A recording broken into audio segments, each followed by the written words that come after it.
Jaber Al-Lamki, Executive Director of Media and Strategic Communications for the United Arab Emirates, discusses the Matthew Hedges case during a news conference in Abu Dhabi on Monday.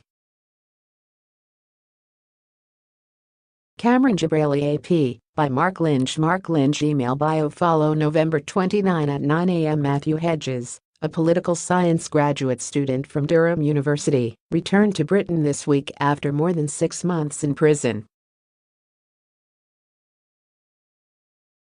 Hedges was arrested on May 5 at the airport in Dubai during a research trip, and 5 months later was accused by the UAE public prosecutor of spying for Britain. Last week, he was sentenced to life in prison, shocking the academic community and sparking a diplomatic crisis with the British government. A presidential pardon finally released him from prison. The issues raised by his arrest and sentencing remain urgently important, however.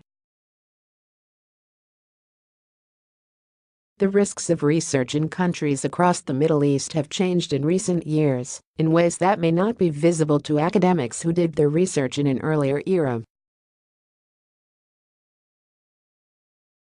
The murder of Italian graduate student Giulio Regeni in Egypt and Hedges' detention in the UAE are only the most prominent recent cases of escalating threats against academic research.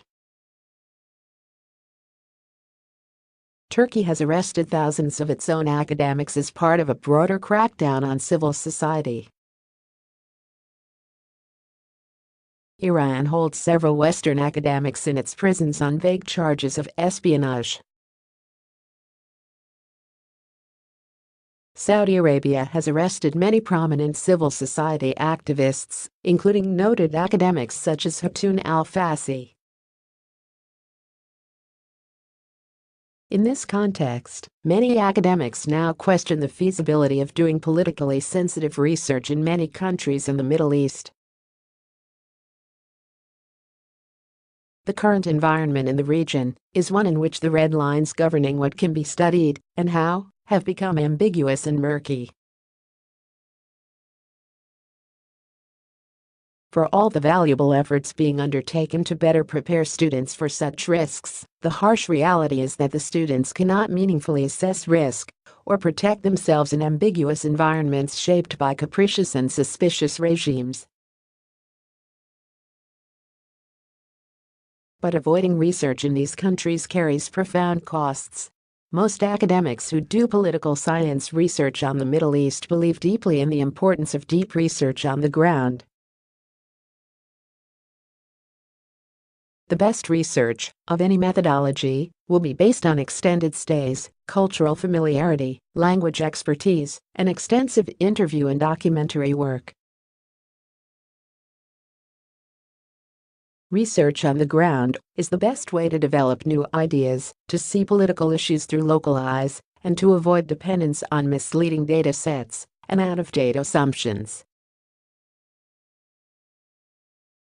Such research also builds warm networks of academic collaboration and solidarity, which are as vital to building the capacity of local academia as to informing the research of foreign scholars.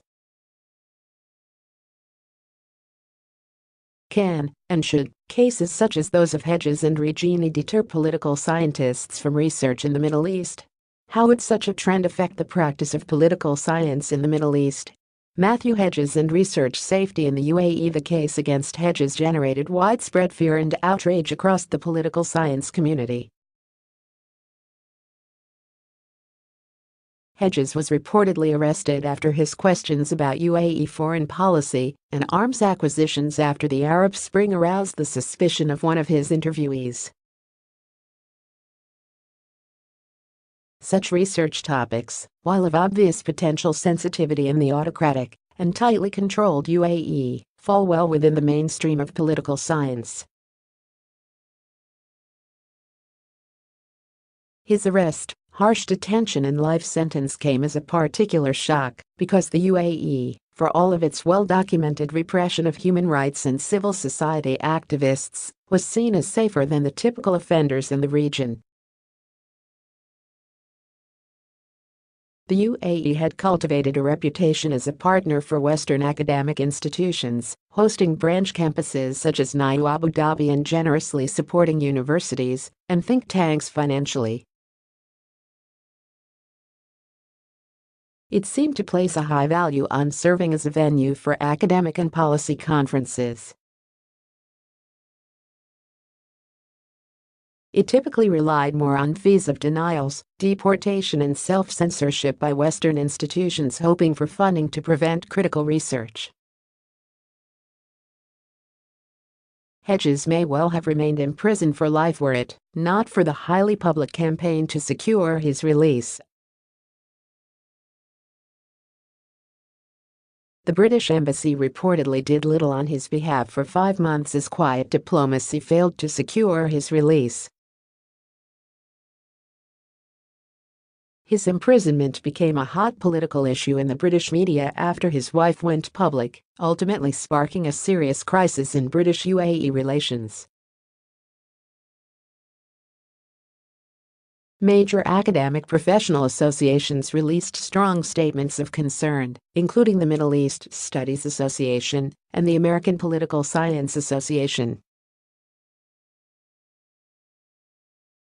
So did leading human rights advocacy organizations. More than 100 leading academics signed an open letter in support.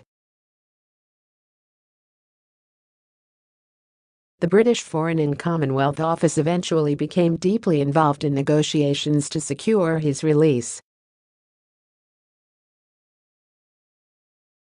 One lesson is that such a public campaign can have real impact under certain conditions.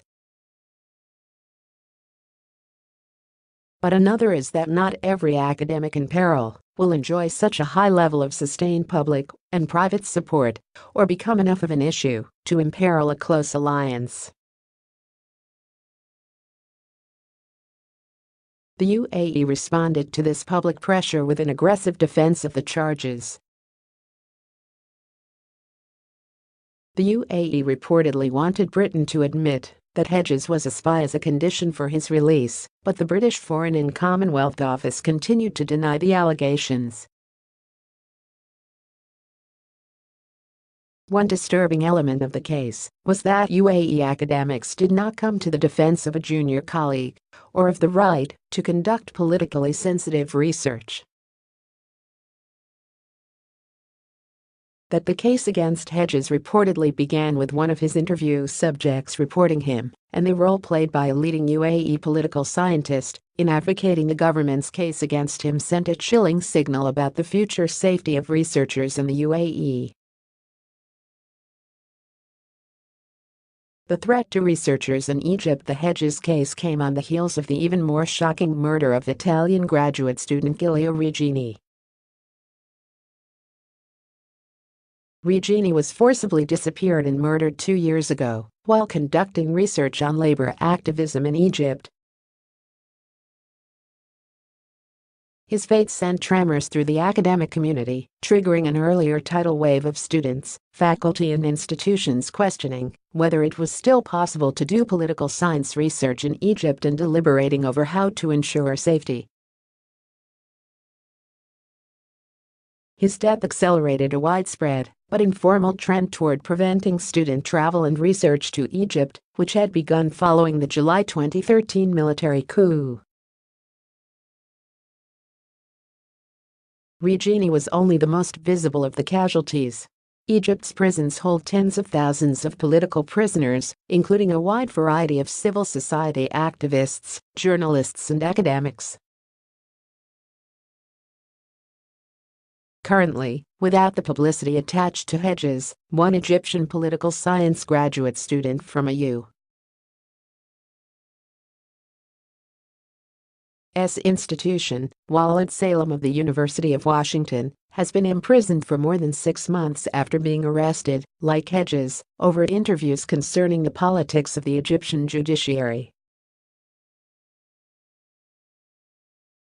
Is research in the Middle East still possible? The cases of Hedges, Regeni, and Salem have highlighted the uncertainty about the red lines governing research in Arab autocracies. Research that may have seemed perfectly normal and acceptable a few years ago now can trigger extreme official sanctions. Even avoiding such research and sticking to safe topics or language study may not be enough. In July, a Lebanese tourist was arrested and sentenced to 8 years in prison for posting a complaint about sexual harassment on her Facebook page. What student can be expected to be cautious enough online to avoid such scrutiny? Such cases, along with the obvious difficulty of doing research in war-torn countries such as Syria, Libya, and Yemen, have brought to the fore the question of the ability to safely carry out the sort of research that has long been the core of Middle East political science. The Middle East Studies Association warned that the Hedges sentencing will send shockwaves throughout the academic community and compel universities to reassess the UAE as a safe place for scholarly research. Numerous British institutions bar travel by staff and students to the UAE in response to the Hedges case, and many Western academic institutions have informally banned research and study in Egypt. Such measures seem appropriate given the new levels of risk, but threaten to radically impoverish the academic study of the region and sever vital connections between Western and Middle Eastern academics. One answer is to take enhanced steps to anticipate and mitigate risk. Another is sustained public campaigns and diplomatic pressure to raise the costs for regional governments to engage in such abuses of academic researchers.